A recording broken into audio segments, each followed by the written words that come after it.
She told me I needed permission to use my own pool, so I filled it with frogs and waited for the croaking to drive her mad.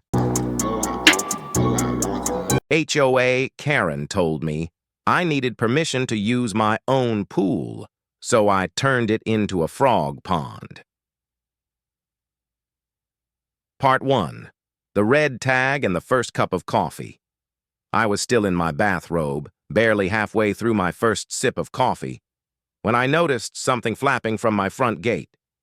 Bright red, bold letters, like a flag screaming war had been declared on my property.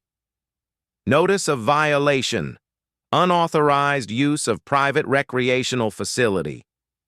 I stood there, blinking like maybe caffeine would make it go away.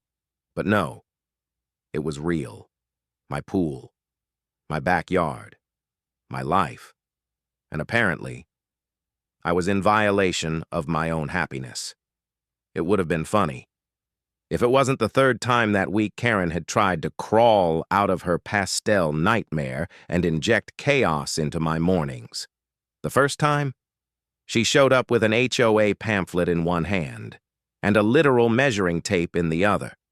She claimed my water level was approximately 2 inches higher than community aesthetic tolerance. I stared at her, dead serious, and asked, "Are you measuring evaporation now too?" She didn't even blink, just circled something on her clipboard, and told me a formal notice was pending.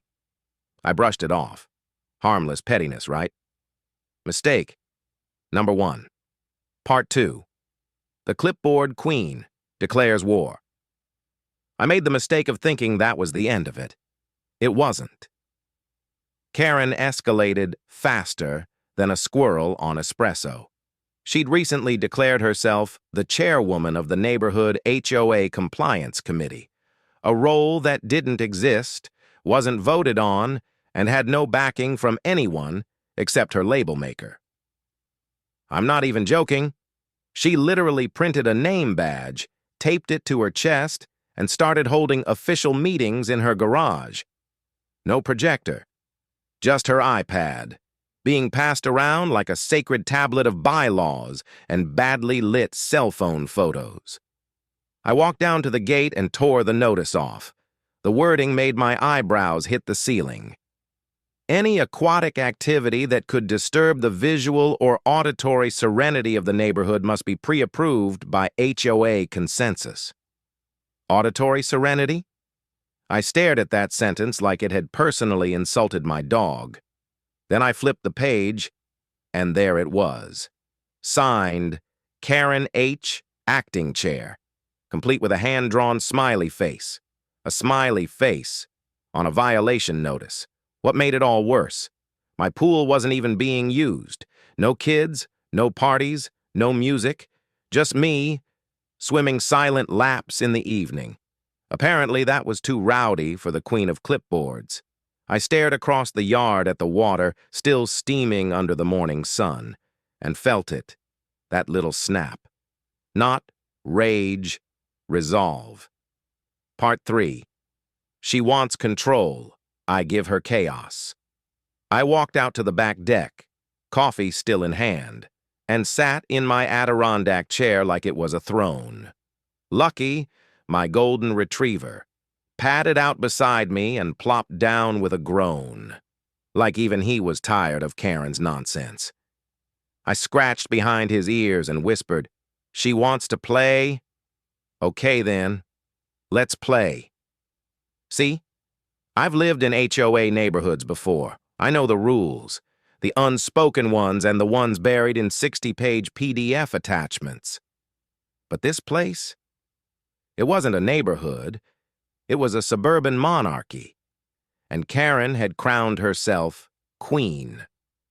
This was the kind of community where someone got fined for a Halloween wreath because it clashed with the seasonal palette, where hedges were measured with rulers, and where Dan, 2 houses down, got a warning because the aroma of smoked brisket was considered an airborne nuisance. Karen didn't care about aesthetics. She cared about control, Every flower pot, every patio chair, every gust of wind that didn't ask her permission. She was a splinter in the neighborhood's soul, and I was done playing nice. That's when the plan began forming in my head. 1 part petty, 2 parts genius. But before I could even get to step 1, I heard it. Click, click, click. The unmistakable sound of Karen's garden clogs marching up her driveway.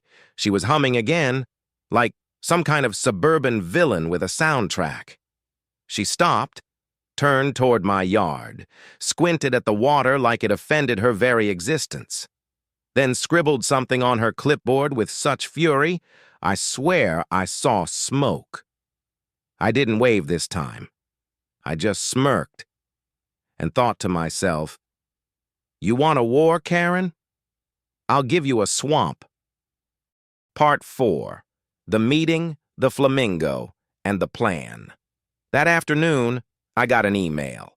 Subject line, Special Compliance Meeting, Community Environmental Concerns Location, Karen's Garage. I nearly spit out my drink. Environmental concerns? What was next? Blaming my pool for climate change. I forwarded it to Dan with a single line. "You coming to this circus?" He replied instantly, with a screenshot of popcorn. "Front row seat," he wrote. The next morning, I walked into Karen's garage. She had 3 folding chairs set up like it was a TED Talk, a whiteboard with "Compliance Must Community" written in permanent marker, and a tray of sad, sugar-free cookies that looked like they gave up halfway through baking. Karen stood at the front, smug as ever, flipping through photos of my pool like they were evidence from a crime scene. One was a blurry dusk shot. Another, an awkward zoom-in on an inflatable flamingo. And my personal favorite, a candid of me mid-sneeze in the water. She launched into a dramatic monologue. "Unregulated pools disrupt visual unity and contribute to noise pollution across the neighborhood." One neighbor coughed to cover a laugh. Another didn't even try. Karen continued, oblivious. She even presented a chart. Yes, a chart, showing my pool was 30% more reflective than the community average.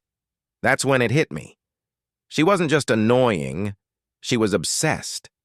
When she paused to click to her next slide, I stood up, calmly, and asked one question. "So, Karen, what exactly would you like me to do with the pool? Drain it? Fill it with gravel? Turn it into a parking space?"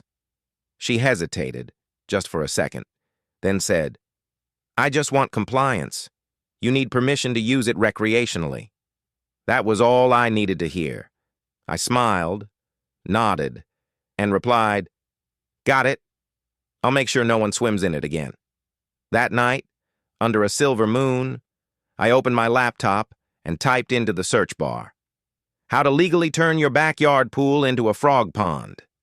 And oh, did the results make me grin. Part 5. From chlorine to lily pads, the transformation begins.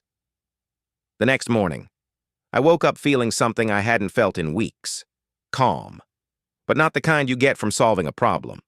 No, this was the kind that comes from knowing you're about to flip the script entirely. And there's nothing they can do to stop you. I wasn't going to fight Karen anymore. I was going to choke her with her own rules, using nothing but state-certified eco-compliance. After my second cup of coffee, I picked up the phone and called my cousin Rob. The moment he answered, he said, "Let me guess, HOA trouble?" I didn't even have to explain. I laid out the plan. Every detail. I wasn't just converting my pool into a frog pond. I wanted it legal, certified, protected. A full-blown native species habitat. Rob paused for a second, then chuckled. "You know you're a special kind of genius, right?" I told him I'd pay for whatever permits I needed. He said, "You won't even need one. Not if you do it right. Just keep it native. Don't introduce anything exotic. Follow state guidelines, and nature would do the rest. I dove into research like a man possessed. Aquatic plants, pond chemistry, DIY eco-balance strategies. There were entire forums dedicated to backyard rewilding. Some people did it for conservation. Me? I was doing it for compliance-fueled revenge. By noon, I was at a local nursery with a cart full of dreams. Water lettuce, duckweed, floating hyacinths, native reeds for shade and oxygen. When the cashier asked what I was planting, I said, "Turning my pool into a frog pond." She laughed so hard she knocked over a stack of biodegradable pots. Back home, I shut off the filter, drained half the pool, and spent the next 6 hours scrubbing concrete like I was baptizing the space. I neutralized the chlorine with pond-safe treatments, layered the plants carefully, and even added flat stones for sunbathing and frog nesting. It looked weird, but it was perfect. And standing there, watching the last ripples fade beneath a new layer of duckweed, I couldn't help but grin. Because tomorrow morning, Karen was going to absolutely lose her mind. Part 6. Frog bombshell at 8 a.m. Karen returns to the fence. The next morning, at exactly 8:03 a.m., it happened. The sound of squeaky rubber soles shuffling along the fence line, a sharp inhale, and then a gasp. But not just any gasp. It was theatrical, shaky, the kind of gasp you'd expect from someone finding a raccoon in their bathtub or spotting a UFO hovering over their geraniums. Karen. She had returned to her post, clipboard in hand, eyes locked on my backyard like it had personally betrayed her HOA code book. And what did she see? Not a pool, not a party, not a violation, but a pond. A living, breathing, plant-covered, eco-certified pond. She stormed around the corner like a tornado in capri pants and banged on my side gate with the fury of a jilted wedding planner. I took my time, finished my toast, sipped some coffee, then finally opened the door with the most casual smile I could manage. "Morning, Karen." She didn't return the greeting. Instead, she pointed, trembling with disbelief, and demanded, "What is happening to your pool?" I looked behind me, like I had no idea what she was talking about. "Oh, that?" I said, sweet as syrup. "It's not a pool anymore. It's a frog pond." Her eyelid twitched. "You can't just turn your pool into a swamp." I laughed. Softly, of course. "It's not a swamp, Karen. It's a certified natural water garden. I'm encouraging native species and reducing water waste." She started scribbling so fast on her clipboard, the pen squeaked. I leaned in slightly and added, "Be sure to mention it's fully chemical-free and wildlife positive. Might speed up the paperwork." She muttered something about health codes and neighborhood aesthetics, then spun on her heel and stormed off like she was marching toward a courtroom that only existed in her imagination. I watched her go, and whispered to Lucky, who'd come to sit beside me again, "She's just getting started, but so am I." Part 7. Tadpoles, signs, and the smirk that broke her the next few days. Pure, calculated joy. I didn't stop at water plants. I went all in. I built a small wooden platform on one side, perfect for observation, installed a solar-powered fountain that barely rippled the surface. And then, Rob stopped by with a surprise, a netted container full of tadpoles. When I released them into the shallow end, it felt like christening a ship, only slimier. This was no longer a pool. It was a frog pond. Legally speaking, morally satisfying, and absolutely Karen-proof. I even added a little sign, just for fun. Certified Native Wildlife Zone, protected under state law. Karen's response? Oh, she didn't disappoint. Dan told me she had printed out a slideshow for her next HOA complaint. Title: Frog Pond Threat, Environmental Hazards and Nighttime Noise. I laughed so hard I nearly dropped my lily pad fertilizer. She even tried to argue the duckweed was breeding mosquitoes, but Rob had prepared me for that. I printed out educational pamphlets, actual ones, explaining how healthy frog habitats reduce mosquito populations. And every neighbor who asked about the pond? I handed them a copy, like it was a neighborhood cookbook. Surprisingly, it worked. One woman, Susan, passed by with her 2 kids. She stopped at the fence, looked over the pond, and said, "I think it's beautiful what you're doing. My kids love watching the tadpoles." That hit me harder than I expected, because suddenly, this wasn't just about Karen anymore. It was about something real, something alive. But of course, Karen wasn't about to let that happen. Not quietly. That evening, she came knocking again, but this time, she wore a smile. One of those fake frozen ones that said, "Brace yourself. I'm about to weaponize politeness." "I just wanted to inform you," she said sweetly, "that the HOA board is considering new guidelines regarding personal water features." I nodded slowly. "Oh, really? Wonder how they'll get those past the Environmental Advisory Board." Her eyes narrowed. "What do you mean?" Without missing a beat, I handed her a printed document, straight from the state website. It read, "Urban Wildlife Encouragement Act. Any private property that encourages native species through non-invasive aquatic landscaping is protected under state conservation policy." She blinked. I smiled. "If you'd like, I can show you where the frogs are nesting." She didn't say a word, just turned and walked away, like someone who had just been checkmated by amphibians. Part 8. The Symphony at Sunset, and the letter she shouldn't have sent that night. I sat at the edge of the pond, the sky melting into soft streaks of orange and violet, and waited. Not for drama. Not for paperwork, just for sound. And then it came. A low, steady croak, then another, and another. The first frog had arrived. It was small, bright green, and sat proudly on the flat stone I had placed near the waterline, like it had claimed the territory by ancestral right.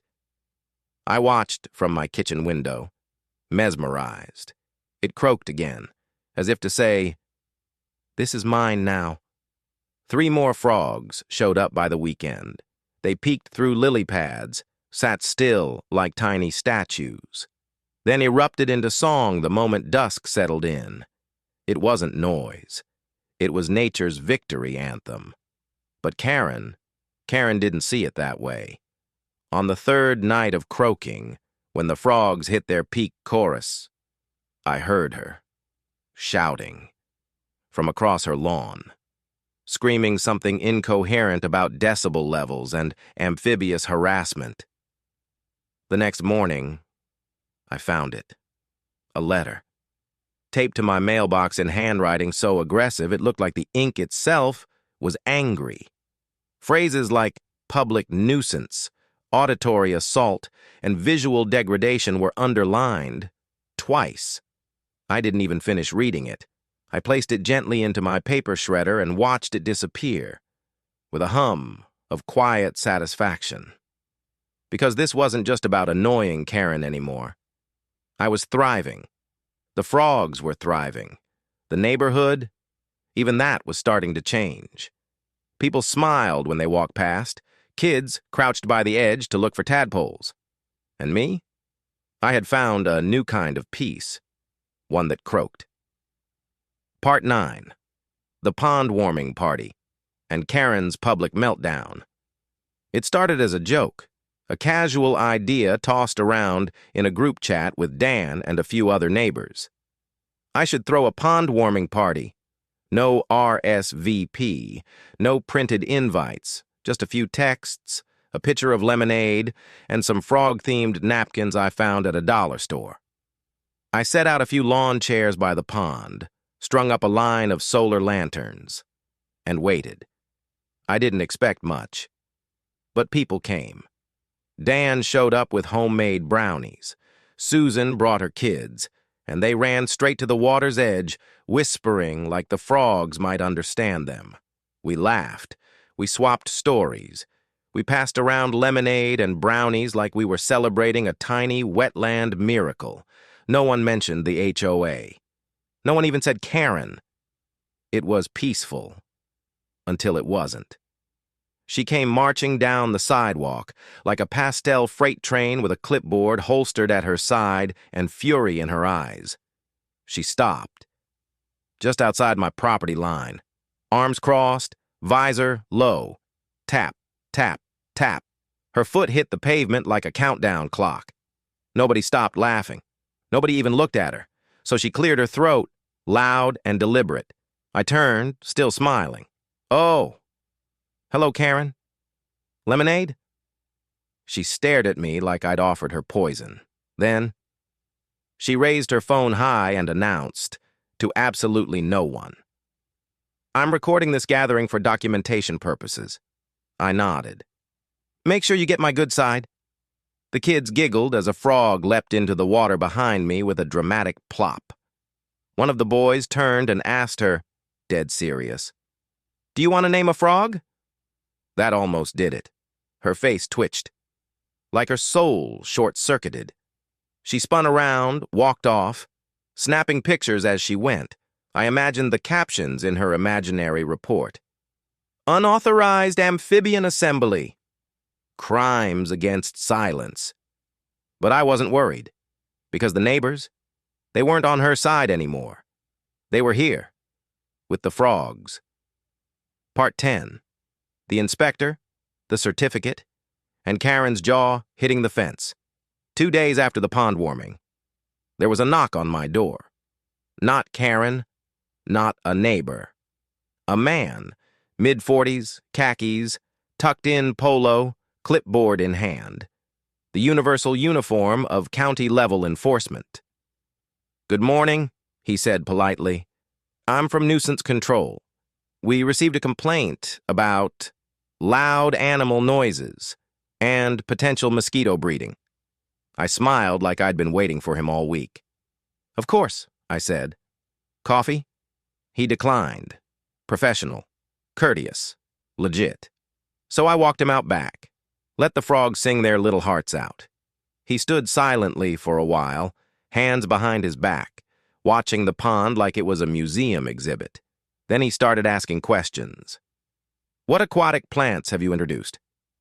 How did you neutralize the chlorine? Are all species native? I answered each one like a student who studied the night before a final exam, because I had. After a few more notes, he looked up and smiled. This, he said, is one of the cleanest backyard ecosystems I've seen. You've even got native amphibians here. You should consider registering this with the Urban Habitat Initiative. Oh, I already did, I said, walking inside. I returned with the certificate, glossy, official, and laminated like a battle shield. He chuckled. Excellent. That'll shut down any further nuisance claims. As we walked toward the gate, Karen appeared, pretending to water the same flower pot she hadn't replanted in months. She hovered near the fence, straining to hear. The inspector turned to her, smiled, and said, Everything looks great here. No violations, no hazard. In fact, it's impressive. Karen didn't wave, didn't speak. She just stared, lips parted, blinking slowly, like the universe had skipped a frame. The inspector left, and I watched her retreat to her house like a villain limping off stage, after realizing the hero just pulled out a bigger sword. That night, I found a note slid under my front door. Aggressive cursive, short. You might be clever with rules, but this is not over. I laughed. Not because it was funny, but because it sounded exactly like what someone says, right before the frogs croak louder. Part 11. Midnight Surveillance, and Karen versus the motion sensor light. A few nights later, the frogs were especially vocal. It had just rained. The air was thick, fresh, buzzing with life. I sat out back with a beer in one hand and a Bluetooth speaker playing soft jazz in the background. It was peaceful. Almost too peaceful. Then, I heard it. Crunch, crunch, crunch. Footsteps. Not from my driveway, from the side yard. I turned off the music, sat still, waited. The rustling stopped. 30 seconds of silence. Then, click. I flicked on the motion sensor light, and there she was, crouched behind a bush, phone in hand, frozen like a raccoon caught stealing from the trash. Karen, wearing a hoodie, holding up her phone like it was some kind of infrared surveillance device. I stepped forward slowly and asked, "Looking for frogs?" She stood up sharply, startled but trying to pretend she wasn't. "I was documenting sound levels," she said, "for evidence." I nodded slowly. "You do realize filming my property at night and without permission might be considered harassment?" She blinked fast.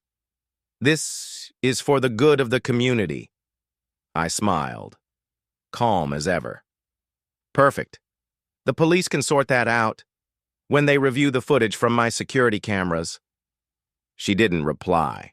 She just turned and walked away fast, almost slipping on the wet grass.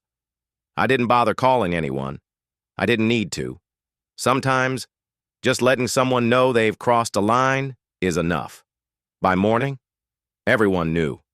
Dan came over with coffee and said, "Did you hear?" Karen got caught frog spying again. Apparently, she'd pulled the same stunt on a neighbor down the block, the one with the blue mailbox she claimed violated color tone standards. Karen wasn't enforcing anything anymore. She was spiraling, and the whole neighborhood was watching. Part 12. The HOA Survey and the Beginning of the End. That weekend, something unexpected happened. Not another flyer, not a complaint, not even a screaming match from across the lawn. No. This time, it was official. The HOA board, the real one, sent out a survey. Simple, director, brutal. Just 3 questions. 1. Do you believe current HOA guidelines are being misused to harass neighbors? 2. Do you feel one individual should have unchecked power to report others? 3. Would you support removing unofficial committee positions not recognized in the charter? I didn't need to campaign, didn't even need to vote twice, because by Tuesday, the results were in.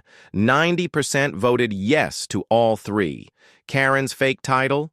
Gone. Her committee? Dissolved. Her authority? Evaporated. Faster than a puddle on my sunlit deck. You'd think she might step back quietly, take the loss, reflect. But no.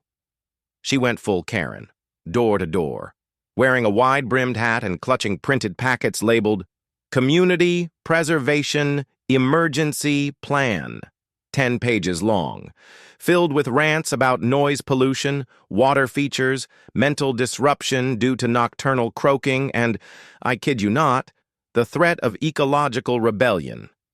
Most people tossed it in the trash. Some laughed and posted it online. Susan's teenage daughter recorded Karen trying to shove a packet into their locked mailbox at midnight and uploaded it with the caption, "The HOA Hunger Games continue." It went semi-viral on a local Facebook group. I watched it over coffee and couldn't stop smiling. Karen hadn't just lost control. She'd become the content. The frog pond wasn't just an ecosystem anymore. It was a movement. Part 13. The Final Meeting and the Fall of the Queen of Quiet. The flyer arrived on a Thursday, full color, folded in thirds like a political campaign brochure. She even used glossy paper. "Take back the neighborhood," it read in bold letters. A call for visual order and auditory peace. Inside, a manifesto. Karen outlined a full proposal to reestablish a new HOA oversight committee, with herself, of course, as designated chair. She proposed frog curfews, pond inspections, monthly backyard noise ratings. She even included a color-coded map of the neighborhood, zones marked in green, yellow, and red. My property, bright red, labeled High-Risk Biological Disruption Zone. It was so dramatic I almost framed it. At the back of the flyer, the final page. Community vote this Saturday, clubhouse at 6 p.m. This was it. Her last stand. She wasn't just after my pond anymore. She wanted control. Over everything. Over everyone. I didn't react. Didn't argue. Didn't post online. I made a few quiet calls. Dan, Susan, a few other neighbors who'd had run-ins with Karen over the years. One got fined for parking an RV in their own driveway for 6 hours. Another was cited for ornamental glare from shiny garden decor. A third, written up for using non-HOA-approved Halloween decorations. Every one of them had a story, and every one of them was tired. Saturday came fast. By 6 p.m., the clubhouse was packed, folding chairs brought in, people lining the walls, even a few curious teens in the back recording on their phones.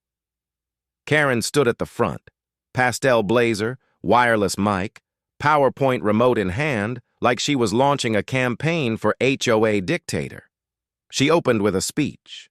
Words like harmony, neighborhood wellness, and unchecked environmental chaos. Then, she brought up my pond, called it a grotesque abuse of zoning privilege, said it was attracting dangerous wildlife, that she hadn't slept in weeks due to relentless croaking. Someone near the back snorted. I stood, walked calmly to the front, and asked for a moment to respond. Karen hesitated, then smugly handed me the mic like she expected me to dig my own grave. I turned to the room and simply told the truth. How the pond began, how the frogs came, how it became something beautiful and, yes, legal. Then I nodded to my neighbors. One by one, they stood. Dan talked about being measured with a protractor for his patio umbrella. Susan showed a picture of Karen's note that called her Halloween decor spiritually offensive. Another woman held up a letter that claimed her wind chimes compromised tranquility. The room, silent at first, then a wave of chuckles, followed by full-on laughter, not cruel, but the laughter of a group finally admitting, "We've all been through it." Karen stood frozen. Mech clutched like a sword that had lost its edge. Then came the vote. Yes or no? Should Karen's proposal be adopted? 10 minutes later, results were in. 93% voted no. Her plan, rejected. Her title, denied. Her control, officially, gone. I stepped outside into the cool evening air. A few neighbors clapped me on the back. Someone handed me a jar of homemade jam. "For the frogs," she said with a wink. And from the distance, a soft, perfect croak, like applause, from the pond. Part 14. The moving truck, the confetti, and the last croak of victory. Karen didn't come outside the next day, or the next, or the one after that. For a woman who once taped a violation to my gate because my patio cushions didn't match, the silence was downright eerie. But I knew better. Karen didn't retreat. She regrouped. And sure enough, 2 weeks later, it happened. A moving truck, early morning, quiet, efficient. No goodbye letters, no farewell tours, just boxes. Loaded fast, labeled in bold, angry handwriting. Fragile, AO docs, important, private records, and my personal favorite, do not bend, community standards. The sign in her yard went up before sunset. For sale, motivated seller. She didn't look at me once, didn't wave, didn't scowl, just stared out the passenger window of her beige SUV like she was being driven out of exile.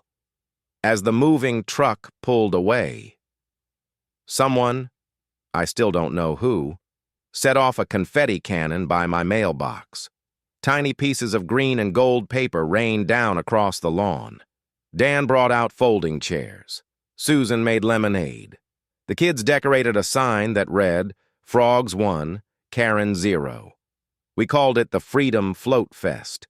Commander Chomp, the inflatable alligator we'd once used to deter unauthorized HOA guests, floated proudly in the pond, this time wearing a tiny party hat. Someone brought music, someone else brought cookies, and the frogs? They put on a full performance, a chorus of croaks that echoed across the neighborhood like victory drums. No one gave a speech. No one had to. Because for the first time in years, there were no clipboards, no pastel power suits, no threats hidden behind polite phrases, just neighbors and frogs and peace, real peace. And as I sat by the water, drink in hand, watching the sun dip behind the rooftops, a single frog hopped up onto the flat stone, let out one majestic croak, and I smiled, because it sounded like the end credits to the best episode this street had ever seen. Part 15. Legacy, Letters, and the Pond that Changed Everything. Karen was gone, but something strange happened after she left. The neighborhood didn't just breathe easier, it started thriving. Kids came by the pond after school to check on the frogs. One family donated a tiny wooden bench, carved with the word Croakville. Someone added a small wind chime shaped like cattails. Another left a ceramic frog figurine with a note that simply read, "Heard this place was safe." Even the ducks stopped by more often. I didn't ask for any of it, but it happened. Because peace has a way of spreading, especially when it's backed by lily pads and amphibians.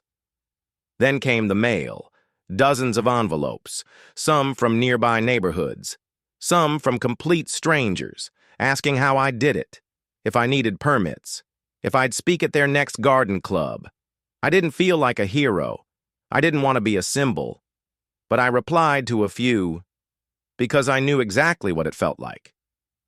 To be told you couldn't enjoy your own backyard. And if my frog pond rebellion helped someone else push back, so be it. One afternoon, while cleaning out the mailbox, I found something unexpected. An envelope. No return address. Just my name. Inside, a letter. The handwriting, familiar, tight, slanted, controlled. Karen. Dear Mr. Lakewood, you win. I thought I was protecting the neighborhood. Turns out, I was tearing it apart. I'm starting over. Somewhere without frogs, without fences. If they ask, tell the ducks I said goodbye. No apology, no signature. Just that last line. I folded the letter, looked out at the pond, and smiled. Because sometimes, even if people don't say it, they know. And as the sun dipped low, and the frogs began their nightly chorus, I sat beside the water with a fresh cup of coffee and thought, if anyone ever asks why I filled my pool with frogs, I'll tell them the truth. Because sometimes, the quietest rebellions make the loudest ripples.